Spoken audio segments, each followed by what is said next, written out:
Aqui na companhia de Jorge Salmo, Oba!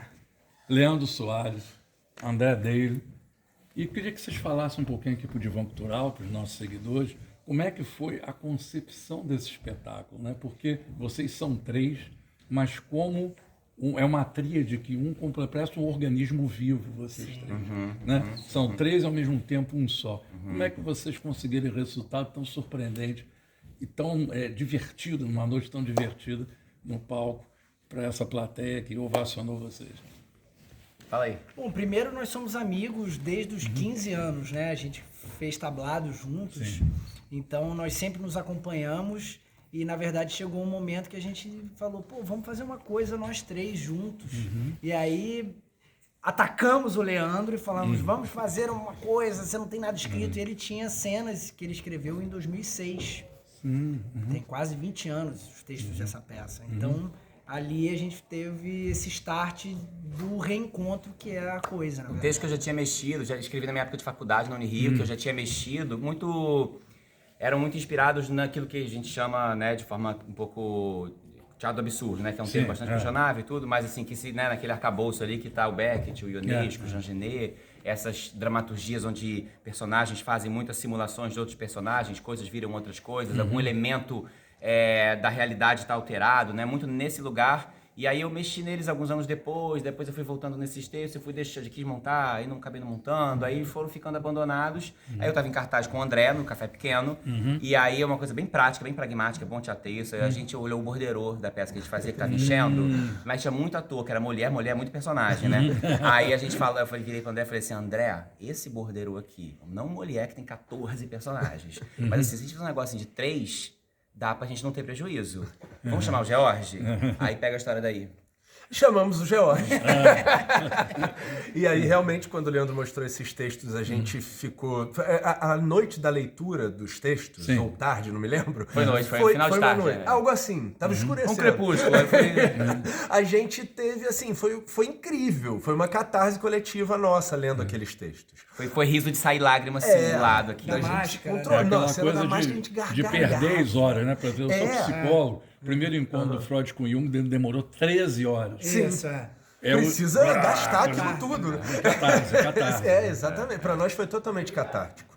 Aí a gente precisava escrever um pouquinho mais, escrevemos, tomamos uma decisão de que nós mesmos dirigiríamos a peça, que foi uma decisão... A gente falou, bora correr esse risco, vamos ver no que dá. Então, de alguma forma, essa mesma coisa que você está perguntando, coisa, né? É a coisa, viu? Mas essa mesma coisa que você está perguntando foi meio que o que nos dirigiu, porque a gente sentia confiança de que a gente estava dirigindo a peça certa quando a gente sentia que a nossa eletricidade de amizade estava ali. A sinergia A gente estava falava, a gente funcionando. precisa sentir que o jogo é em trio. Tá sentindo que tá jogando todo mundo junto, então a gente tá indo pelo caminho certo. Porque a gente até podia olhar de fora um pouquinho quando um não tá em cena, mas não é realmente como um diretor faz, assim, né? De estar do lado de fora só olhando. Então, tudo para nós tinha a ver com a nossa sintonia.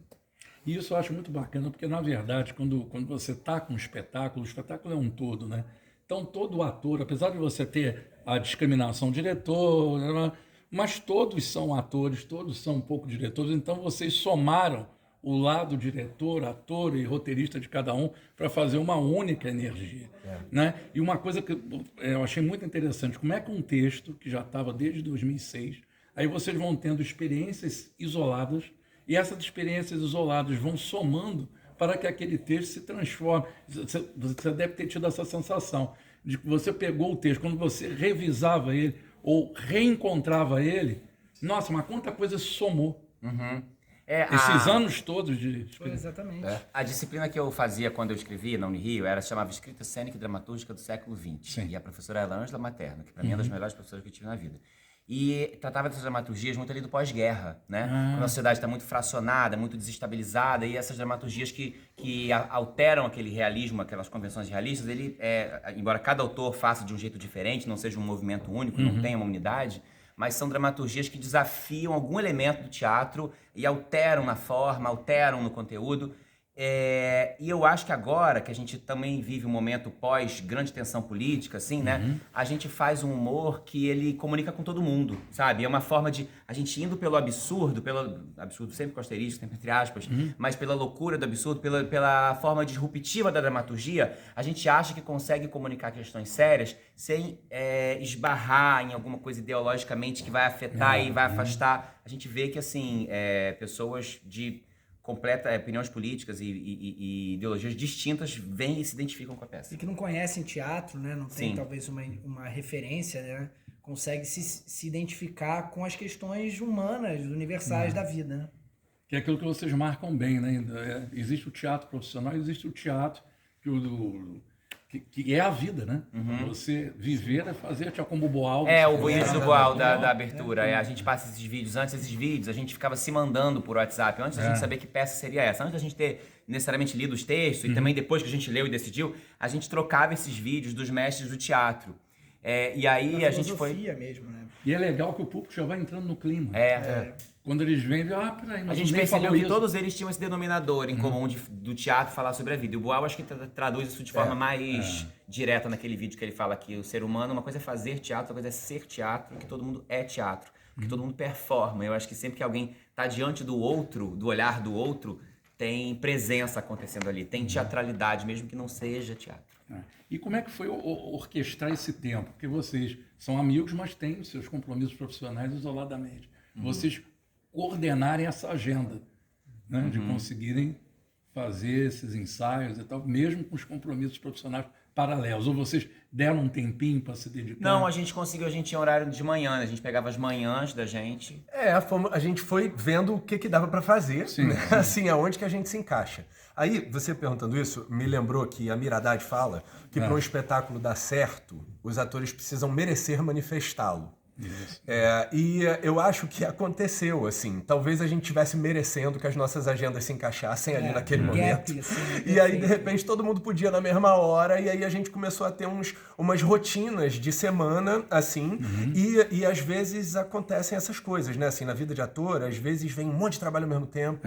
E às vezes tem pausas. A gente coincidiu um momento onde os três estavam podendo focar numa mesma coisa. Vocês aproveitaram os hiatos que surgiram. Fomos na acabou brecha. Criando um espetáculo que é simples, são 3 cadeiras, uma rotunda e tudo, que vai ser pra gente fazer, talvez também em gaps, assim, a gente poder toda hora estar em cartaz. É um pouco essa ideia. Cabe tudo numa mala, são só 3 atores, é tudo muito simples, o figurino é assim, é tudo legal, mas é tudo muito, muito fácil de fazer. Então a gente pode fazer esse espetáculo. A gente quer fazer. Isso. E uma iniciativa muito bacana de vocês é trazer esse público jovem de teatro, que está nas escolas de teatro, para assistirem vocês.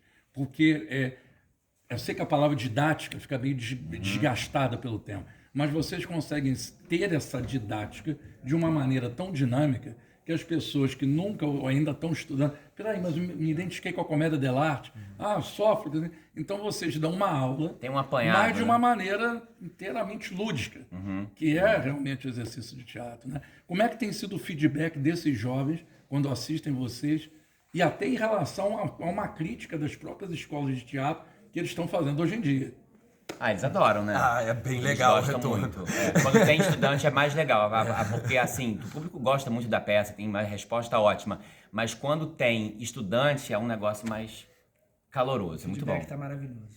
E a gente, nós fomos estudantes de teatro e somos estudantes de teatro. A gente ama estudar teatro. Então a gente quer mais que tenha muito estudante de teatro na nossa plateia.